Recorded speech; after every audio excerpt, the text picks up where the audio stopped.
Welcome to January's Leetcode challenge. Today's problem is create sorted array through instructions.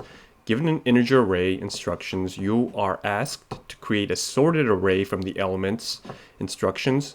You start with an empty container, nums, and for each element from left to right in instructions, you insert into nums, but you're going to store the cost of each insertion. Now the cost of each insertion is the minimum between the number of elements currently in nums that are less than the number that you're trying to insert, or the number of elements currently in nums that are strictly greater than the number that you're trying to insert. So for example, if we are trying to insert 3 into this array here, nums, we can see that the cost is either going to be 2, since we can insert here and there's going to be 2 right here, or we can insert it in here and the cost is going to be 1. So it's going to be either 2 or 1, and we can see that the minimum is going to be 1 here, so the cost is 1, and so on and so forth. Now the total cost might be huge, so we want to return it in modular of this 10 to the 9th power plus 7. All right, so to give you a few examples and a couple hints. Now the very first straightforward approach might be to start thinking first like, well, we could have, a empty array of nums, and what we can do is do like a binary search inside of here and check to see where it is inside of our nums. And because we could have more than one unique number, we'd have to check the leftmost and the rightmost, right? And using that search to get the minimum cost, I suppose, we'd have to get from the left side to the right side and the right side to the left side, and then you get the minimum between those two, and then you're going to have to insert that into nums. But that's the problem here. How do we insert into an array sorted? And there's really only one way to do that using a generic list. You'd have to either recreate the list by like doing some sort of like nums dot whatever to I plus this number, whatever it is, candidates plus like I plus 1 all the way to the end, something like this, right? And unfortunately, this insertion part is going to cost an O of n time. So this is a problem. And the reason it's a problem is because, well, even if our binary search part is only a log n, because of our insertion, it ends up becoming n log n. And because we have to do this for all the numbers in instruction, then it becomes n squared. So that's going to hit us with a time complexity, a time limit exception. So this isn't going to work. How could we solve this problem? Well, there is one solution that's sort of cheating, but there's something called a sorted list that we could use. And that comes from the library, I think it's sorted containers. And we could import this thing called a sorted list. Now, the sorted list has a nice property where inserting and searching both cost log n time. So if we had that already set up for us, could we figure out what is the index number leftmost to rightmost? And we could with a sorted list. Luckily, a sorted list has the bisect left and bisect right functions.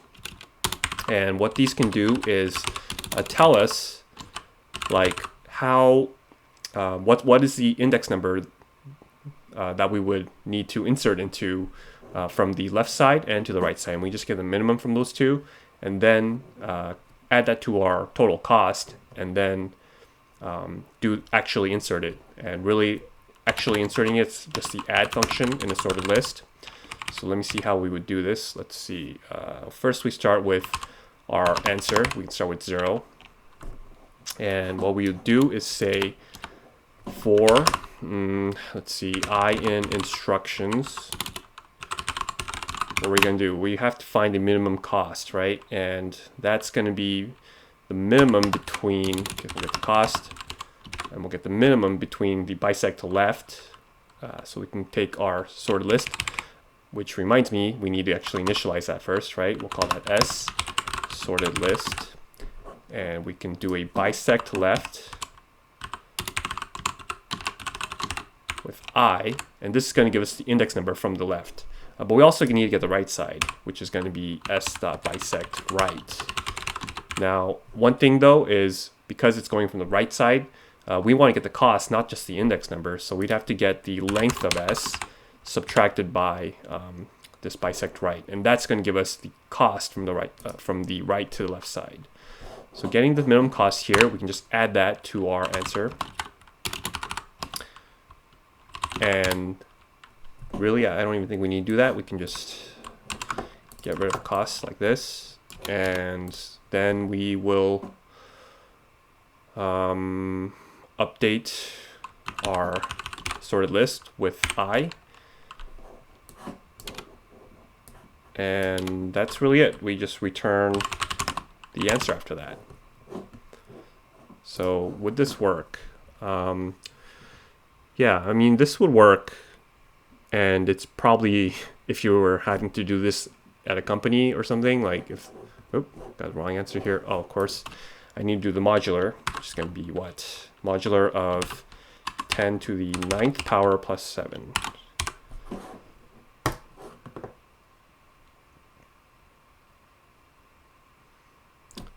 So this solution would work, but we're cheating, right? We're using already prepackaged libraries and structures that we don't really know what's going on under the hood here. Like, we have these functions. If you know them, that's great. But how do these work? I don't totally know. And really, an interviewer, I'm sure, would not be happy with this if you want to actually solve this. So there is another solution that's more from the ground up. And that approach is called a binary indexed tree. Now, just for transparency here, I want to be clear that I looked up the answer for this, and this comes from Leetcode, excellent programmer. He's freaking amazing, but one thing that he doesn't really explain his solutions very well. So what's going on here with this solution? Well, let's just take a look and see if we could kind of understand this binary index tree solution here. So the way that he does it is he creates a array with the max number that we've taken. So for example, if we had like this example here, 1562, our maximum number is 6, right? And we're going to create an array with +1, so that 0 index is going to be kind of a dummy node, and the rest is going to indicate to us like this binary index tree represents numbers, okay? And what it's going to store basically is the index number that would be required for us to insert. So let me kind of show you what I mean here. So we have two functions, right? The update, so we take our number and we update our binary index tree, which is just an array. And what happens is we take our number, and as long as it's less than the max number inside of our instructions, we will add 1 to the index number for this number. And what's that doing here? Well, basically what we're trying to do is use this binary index tree as a representation of each binary number. So say with like the number 6, we might have it represented in binary, which would be what? It looks something like that, right? Because this represents 2, this represents 4, so this equals 6.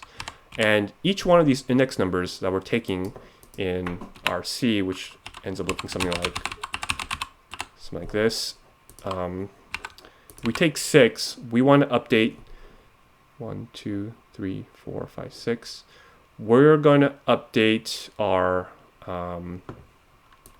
index number at 6 here, because what we're saying is, look, the number 6 is inside of this binary index tree, and if we want to insert a number less than 6, like 4, 3, 2, whatever, all these numbers are gonna be 0, right? So when we do get and we look for 2, that's gonna indicate to us like, well, it's not here yet because it's 0. If we input another 6, this gets increased to 2. So now we know, well, at the very least, there's 2 numbers that have been inserted into this binary index tree. So to get a better idea of what's going on, let's see if we could kind of go through our code. what I'll do is just write into our Python library here and or terminal, and I'll get the get and the update and the get functions, and say that we had our example right of, what was it, 1562. First we initialize our c, which equals 0 times the length of, or not the length, the max number that we have, which is 6, and we're going to add 1 here for the dummy node.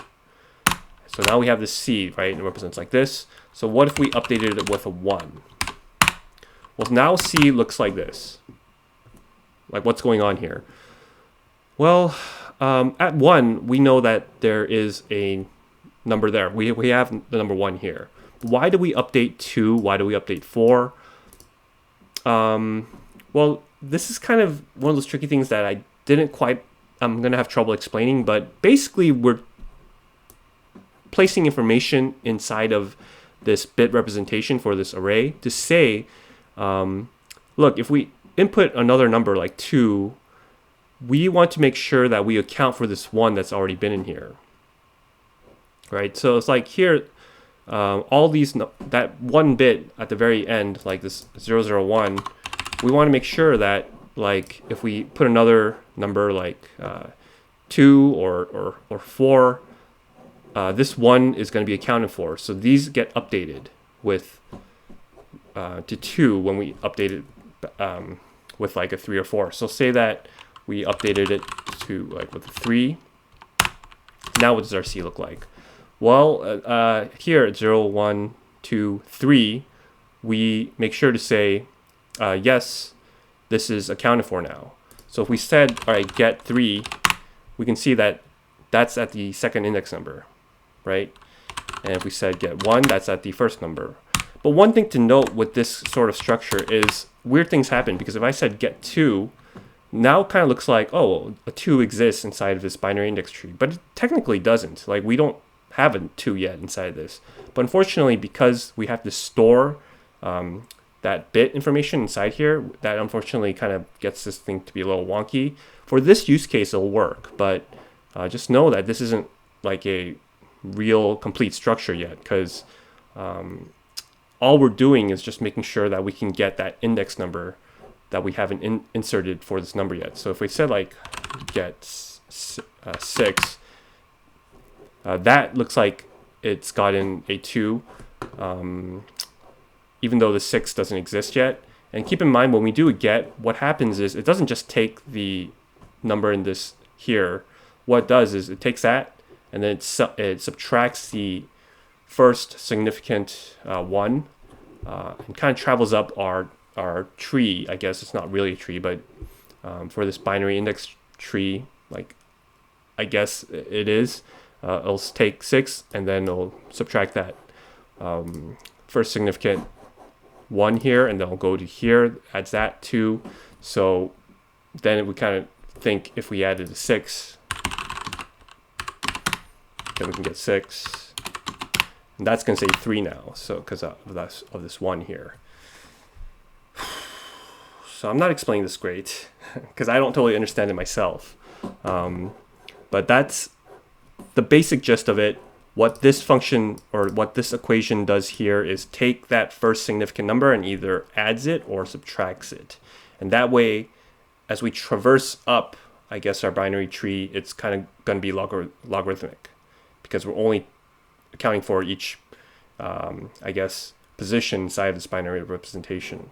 So once we have these two functions, all we need to do is the same thing as my first solution, right? With the sorted list, we're getting the minimum between a minus 1, which is going to give us the index number from the left side, and as well as I, since I is going to represent, we know that the length of our list is I at this point, and we subtract the get A, and that's going to give it to us, and we do an update to make sure that's inside there, and then we just return the results with modular.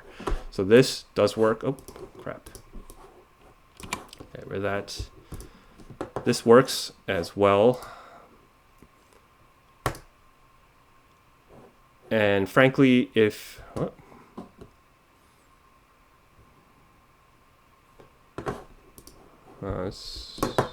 Maybe I mean, I copy pasted this. Should work.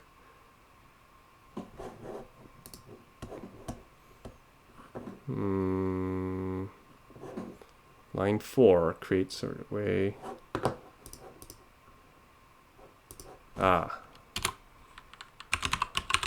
not sure why. I guess it was an I guess the question changed a little.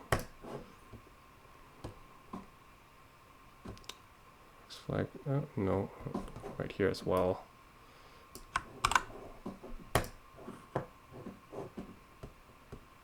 Okay, so that looks like it's working. If you are able to come up with a solution on the spot at an interview, I mean, hats off to you. That's amazing. I would not have been able to get this. I don't even know if I would have gotten that sorted list answer.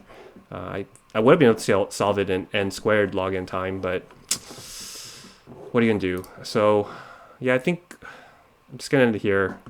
This was a hard question. It's gonna be probably something I want to return back to, because all the information that I see about binary index trees are a little bit different. It's not really quite geared towards this problem, so it's more about like cumulative sums and stuff. So hopefully that helps. If you guys have better understandings of how this works, hey, that'd be great. Put it in the comments so I can understand better. Otherwise, thanks for watching, and remember, do not trust me. I know nothing.